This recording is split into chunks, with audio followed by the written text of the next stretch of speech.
What would motivate you to make a promise that's impossible to keep? The Four Great Vows of the Bodhisattva are exactly that kind of promise. Hello, friends. I'm your host and Bodhisattva wannabe, Justin.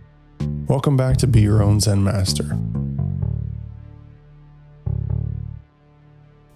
We make promises all the time. When we're kids, we promise to behave, usually in exchange for a toy or a treat. With our jobs, we promise to do the work in exchange for a paycheck. When we don't like something about our lives, we promise to change. We make resolutions. We join gyms. Most of the time, there's a reward at the end, something that benefits us, or at least some sense of reciprocity. And sometimes we fail. Desire wins. Judgment lapses. Sometimes having ice cream seems like a hell of a lot of a better idea than going to the gym. But here's what I want to sit with today. When a promise is impossible to keep, when you can't complete the obligation, ever, by definition, what reward is there to be had? Why commit? Today I'd like to explore the four vows of the Bodhisattva, what they're about, what they mean to me personally, and how committing to the impossible might be its own reward. So here we go.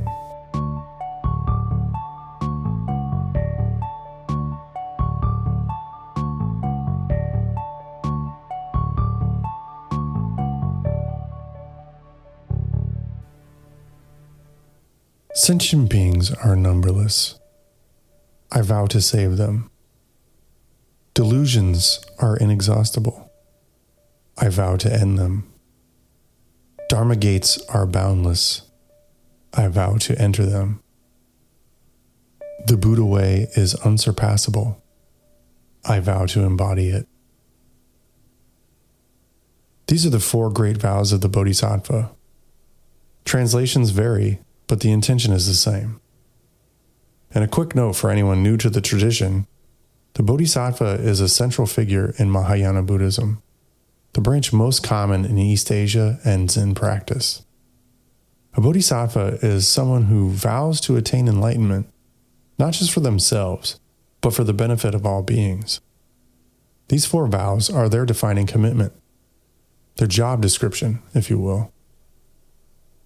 They are not goals to complete. They are direction, a kind of North Star. The Bodhisattva envisions a world where beings are free from suffering, free from the conditions that create and sustain it. The mission is to live the Buddha way, to practice, to respond as skillfully as possible, and to support others in doing the same. The vows are impossible. That's what makes them useful. They don't shrink to fit our lives. We grow into them.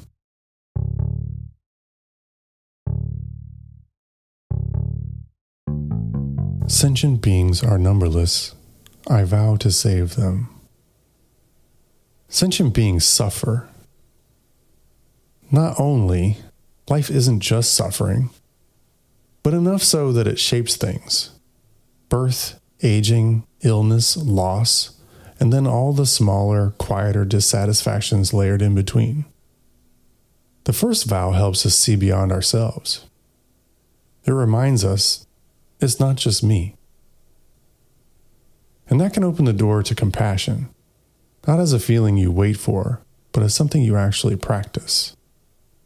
When someone is angry with us, we usually meet it with more anger, or we get defensive, or we shut down entirely. But if we can recognize, even sometimes, that what's coming at us might be a person suffering, something can shift. We may still feel it. We probably will. But maybe we don't have to add quite so much to it. And quote unquote, saving a being doesn't have to mean fixing someone or solving their life. Sometimes it just means not making things worse. Sometimes it means listening, or pausing, or not saying the thing you really want to say. Lately, when I sit down to meditate, I've been silently repeating the vows, not in a formal way, just as a reminder, trying to burn them in. My hope, maybe a naive hope, is that the repetition turns into something like muscle memory.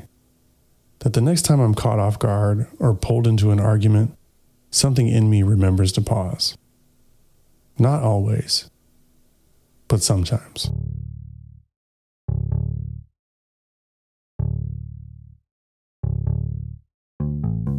Delusions are inexhaustible. I vow to end them. Delusions are the stories and assumptions that shape how we see, act, and react. They're not personal failures or character flaws. They're conditioning. Most of them were handed to us long before we had any say in the matter. We suffer when we can't see beyond them, and we cause suffering when we act from them. Ending delusion doesn't mean eliminating thought or belief. It means seeing more clearly, seeing what's there, where it came from, and having at least a little space between the trigger and the response. This is not easy. It requires a kind of honesty that can be uncomfortable. I used to be, or maybe technically still am, what some might call a rageaholic. For a long time, I had no idea. I thought my reactions were normal or justified. It was what I grew up with. It felt familiar, safe even. I could get so consumed by anger that when it was over, I didn't really have a clear picture of what had just happened. Just the aftermath, guilt, and shame. I wish I could say there was a single moment where everything clicked and I just stopped. But it didn't happen like that. It's been layers. Years of layers. One of the first cracks came when someone close to me told me that the way my father behaved was wrong.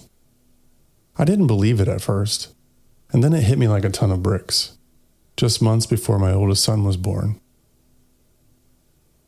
It didn't fix anything overnight, but it stuck. From there, it's been repetition, seeing patterns, missing them, seeing them again later, realizing again that I'm doing the same thing I said I wouldn't do. My anger is a story tied together by many delusions. Your story might look completely different. Maybe it's the story you tell yourself about why you can't change, or why someone doesn't deserve your patience, or why things have to be a certain way. The content varies. The pattern is what matters. If there's a place to start, it might just be noticing that pattern, breaking down the story formula. And if you can't see it yourself, try listening when someone else points it out, even if that's the last thing you want to hear. Try not to jump straight into defense mode, which is easier said than done. Then sit with it, turn it over, talk it through with someone you trust, and then do it again. And if there's something causing real harm, please get help. There's no reason to try to muscle through that alone.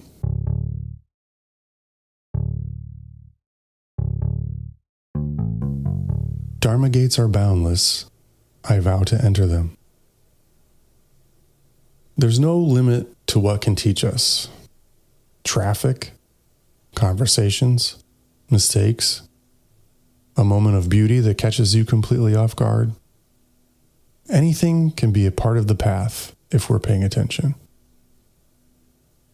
The spirit of this vow is don't close yourself off. Stay open to possibilities. Let experience actually land. Sit with it long enough to learn something, even if that something is small. And even when you think you've mastered something, the path has a way of showing you there's more. Always more. That's not discouraging. That's the whole point.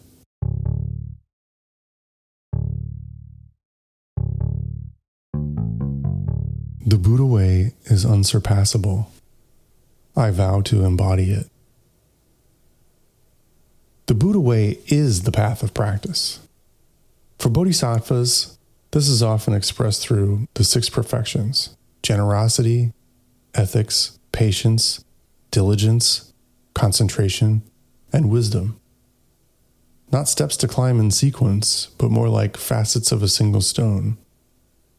You work on all of them, all the time, and they inform each other. I'll come back to the 6 perfections in depth in a future episode. And the ethical framework alone, the precepts, could easily fill its own conversation. But for now, let me just say this. The perfections are less a checklist and more a way of orienting yourself. They ask, am I giving freely? Or am I keeping score? Am I seeing clearly or am I reacting? Am I showing up consistently, even when it's hard? Those are the kinds of questions the 4th vow lives in. I'll give you one honest example from my own practice. I have a hard time being generous with time. I might even be greedy with it. My wife says I have a bad relationship with time, which is probably fair. I get frustrated when it feels like it's being wasted or taken. But maybe the problem is thinking time belongs to me in the first place. That's a generosity problem. It's also a patience problem. And underneath both of those, it's probably a concentration problem, because a steadier mind doesn't grip time quite so tightly. See how they connect? And then, slowly, out of all of it, the giving, the showing up, the sitting still long enough to actually see what's happening, something like wisdom starts to emerge. For me, it's been slow. More like an insect trying to fly through a window, just hitting the same spot over and over again, until eventually I noticed the window is open a few inches over.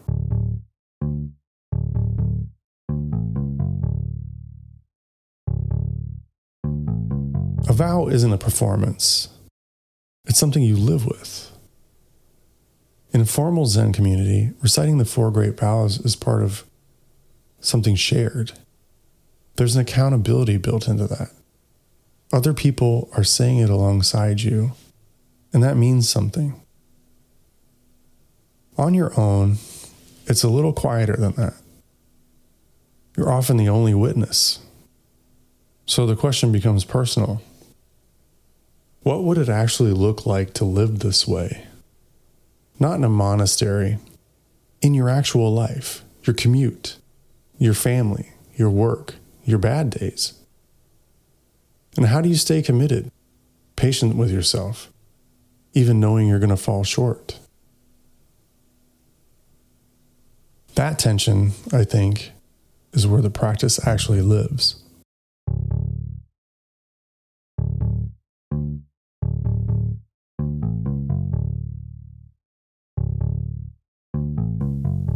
Before I wrap up, I want to come back to the vows one more time. Sentient beings are numberless. I vow to save them. Delusions are inexhaustible. I vow to end them. Dharma gates are boundless. I vow to enter them. The Buddha way is unsurpassable. I vow to embody it.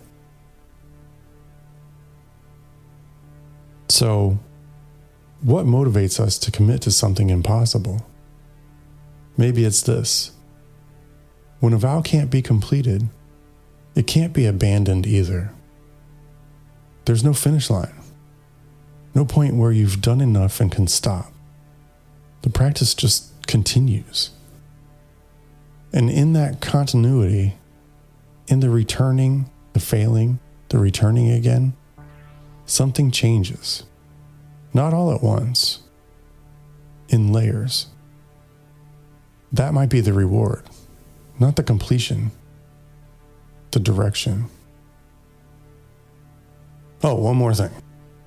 Sometimes the traditional wording doesn't feel right for me. I feel a little phony. That might point to something I need to let go of, or it might just be a matter of translation.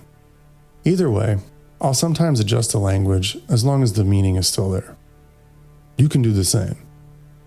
Put the vow in your own words. Say it. Repeat it. Try to live it. There's a long path ahead. You will fail these vows repeatedly. And somehow, that's still the practice.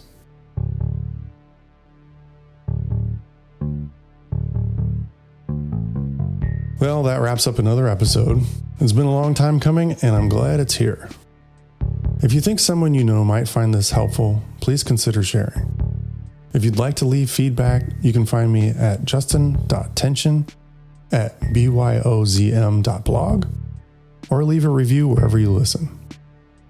As always, all this podcast costs is your time, and I thank you for spending it here. Until next time, keep practicing and take care.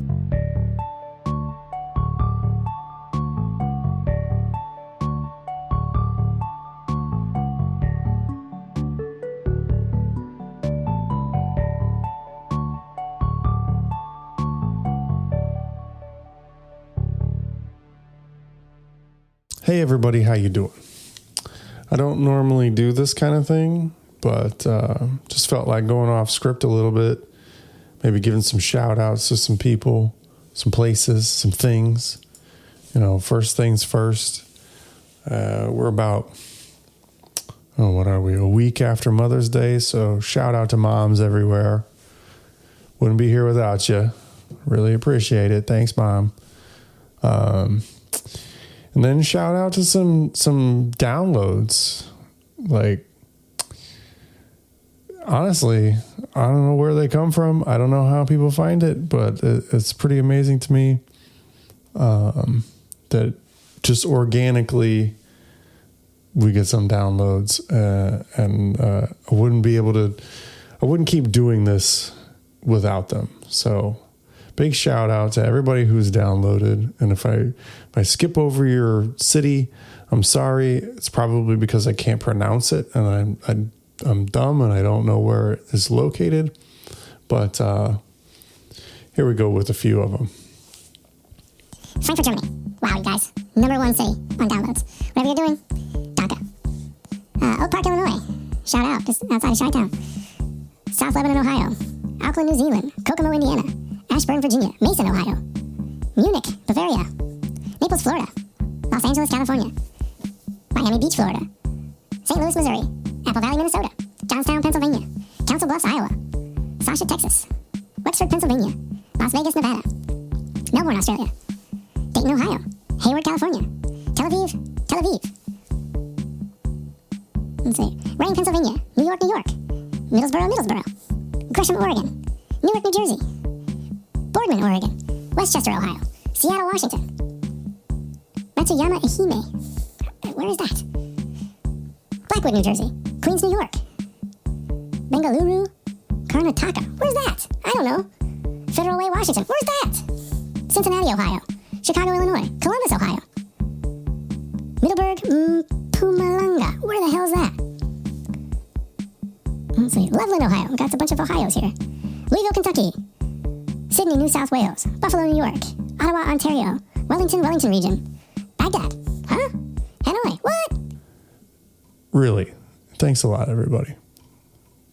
Very much appreciated.